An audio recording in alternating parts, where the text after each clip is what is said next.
Hello, everybody. Welcome back to my channel. It's been a while.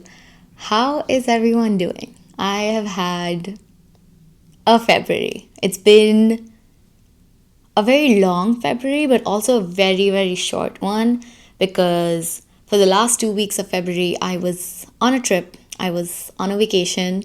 I went to Jakarta and then I was in Seoul for 2 weeks. So it's been a wild ride. And so finally getting to my February wrap up, and I did not read a lot of books this month. Considering my usual number of books that I end up reading in a month, it was less. And so I ended up reading 5 books in February.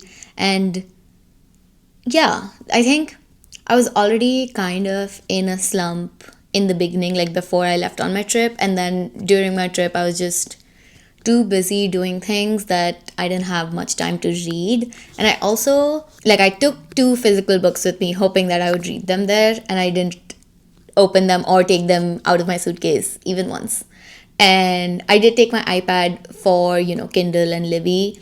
And there I did read one book fully while I was there, and I read half of one book that I was already reading. Like, I think the reason why I read so little and also the reason why I was in a reading slump kind of in February was because of one book that took me almost the entire month, more than the entire month, to read.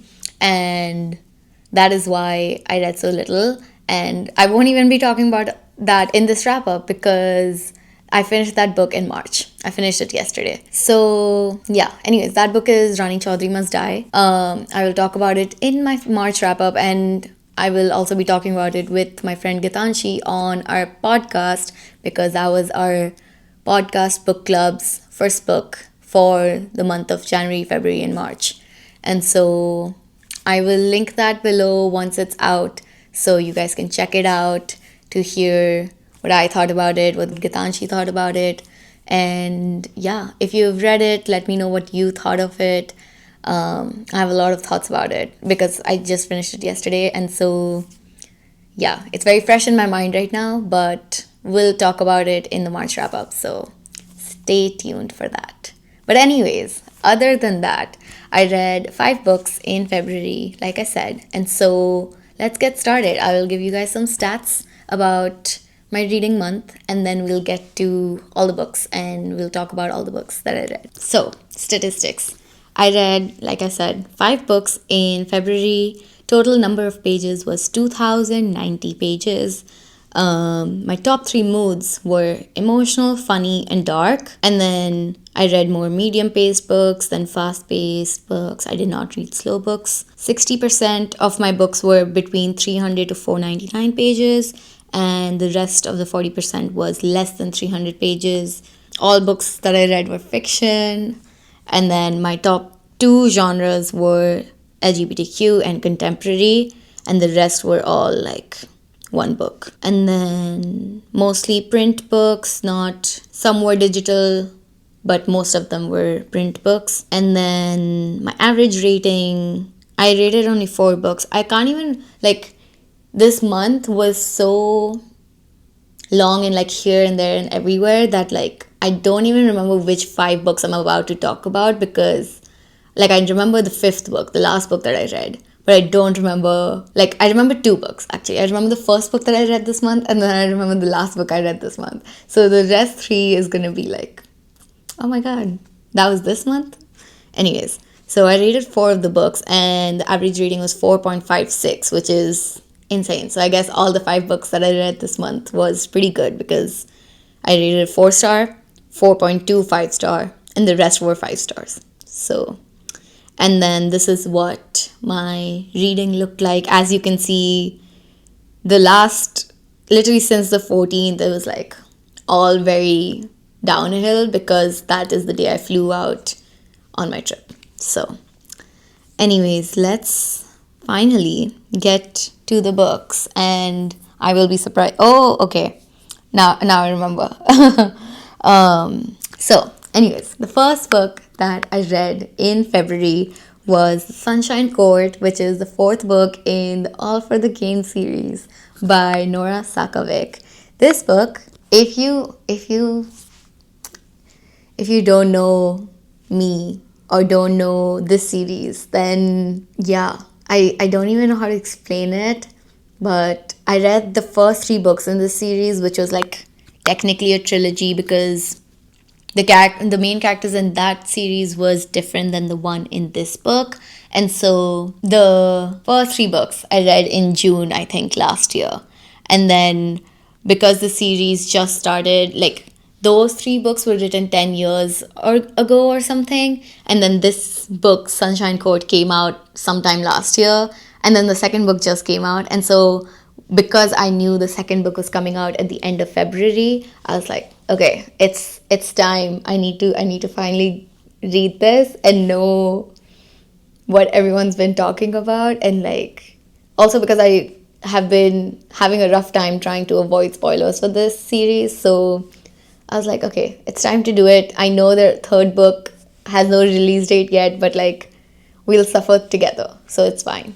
And so I finally read The Sunshine Court, and it was fantastic. My first 5-star of the month. And obviously, I only read The Foxhole Court and like the first three books in the series last year. So I was not, one of those fans of this book series that like read it 10 years ago when they were like all the hype and everything. I mean, there's still all the hype about it, but like 10 years ago when it was like, Tumblr world and like all that stuff. And like, so I didn't have that like waiting period where I'm like rereading the trilogy like again and again, hoping that Nora would like release a new book in this world and stuff. And so I didn't have any of that. I only waited like less than a year before reading the fourth book.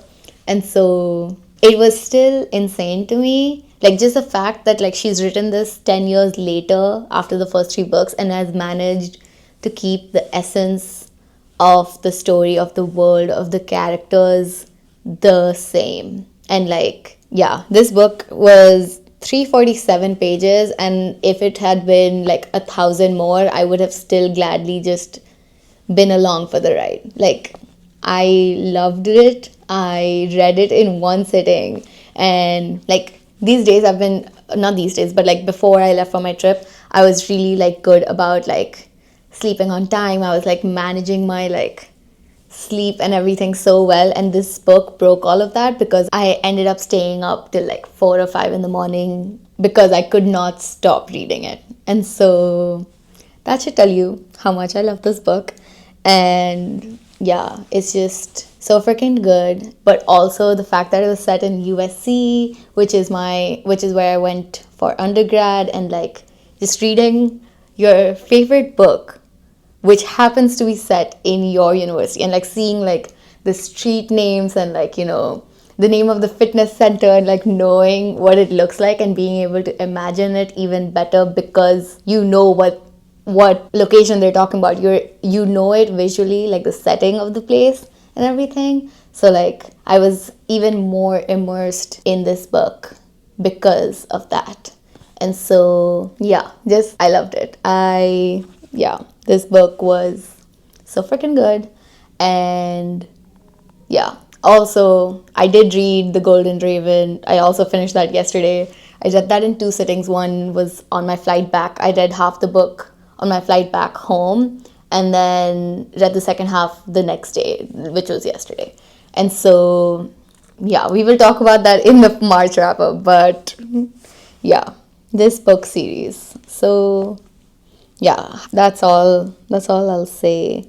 But The Sunshine Court, one of the best books, yeah, for me, because I could already tell that I was going to fall into a slump right after The Sunshine Court because my mind was on the characters the entire time, where I could not read anything else or like stop thinking about the characters enough to read anything else, and just wanted to like sit and just wait until book 2 comes out. Like that was how I thought it was gonna end up going. And so I ended up reading a fast-paced mystery thriller type book so that I would not be falling into that slump. And so I read No Place Left to Hide by Megan Lally, and this was very interesting.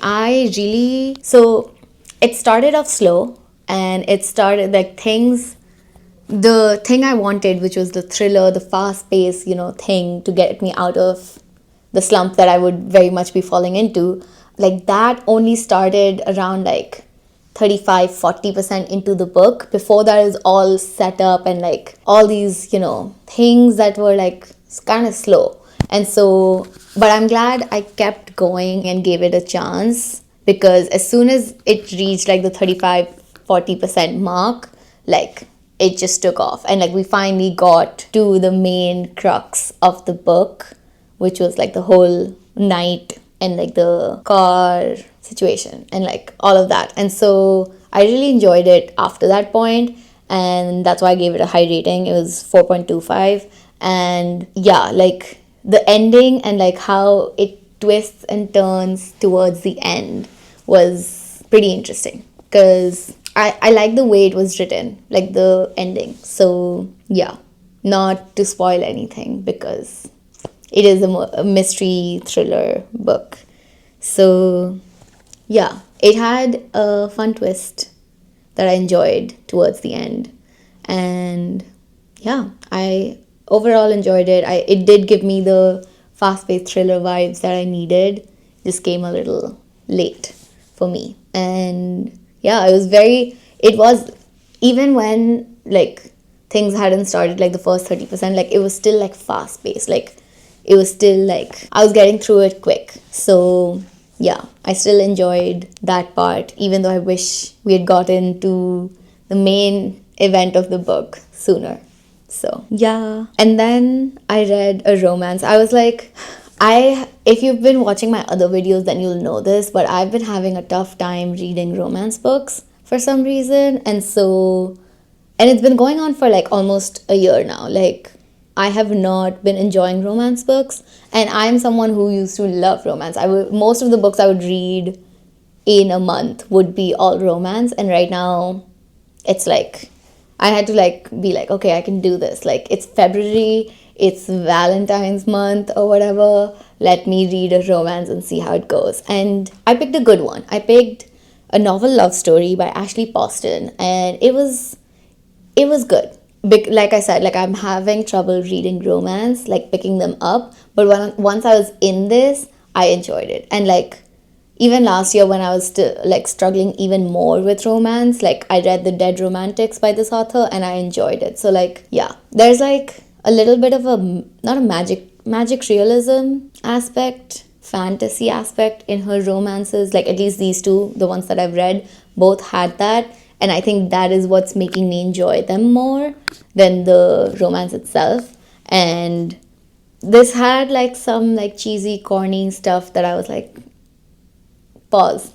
But other than that, the story itself and like the whole like being in your favorite book, like becoming a character in your favorite book, or like getting to go and be in the setting of your favorite book, like that kind of stuff was fun to read. And so yeah, I enjoyed it. I mean, the writing was good. I enjoyed. Everything was pretty good.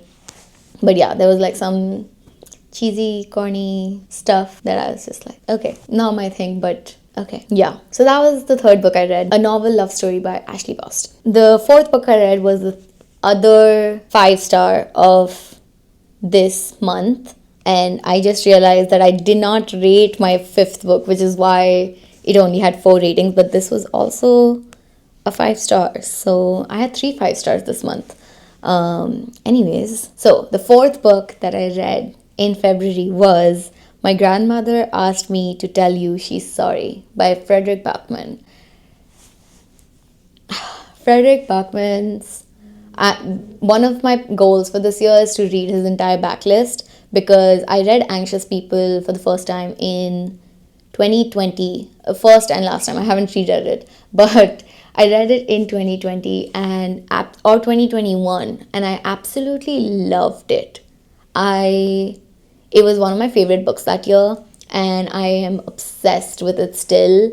And I do need to reread it at some point, but I also have so many Fredrik Backman books that I need to get through. So that will maybe be my last book that I read of his this year, so that I can like read all his books this year, I guess. And so my grandmother asked me to tell you she's sorry. I bought this randomly at a secondhand bookstore last year, I think, sometime, and it's just been sitting on my shelf for a while, and I've just been like the entire time I've been wanting to read more of his books, but I just haven't done it because I've been scared that like the magic of anxious people won't be in his other books, but it was.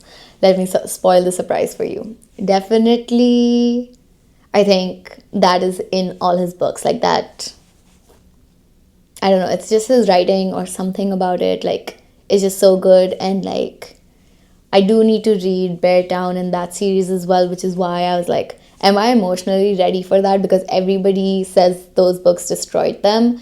And so yeah, but I'm doing it this year. I'm going to read all his books. And I started with My Grandmother Asked Me to Tell You She's Sorry, which is also the book I have.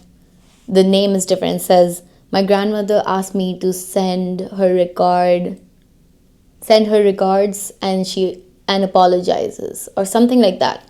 Anyways, I loved it. It was so good. The whole Elsa and her granny, and like the entire apartment complex or whatever, like the building and all its people, and just it's just written so well, and just it's so good, and the characters are so good, and it's so unique. Like yeah, it was everything. Like I had the best time reading it. Like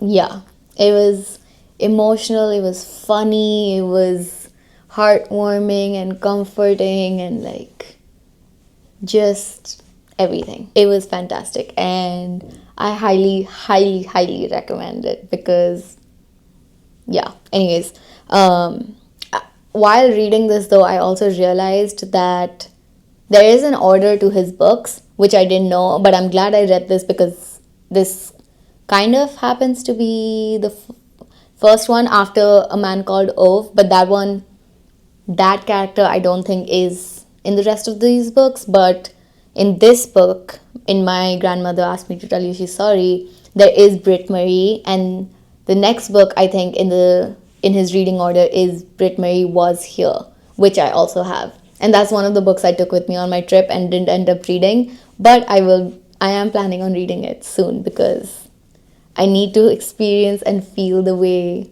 this book made me feel, the way Anxious People made me feel, and just feel that again. So anyways, this book was a 5-star, absolutely amazing.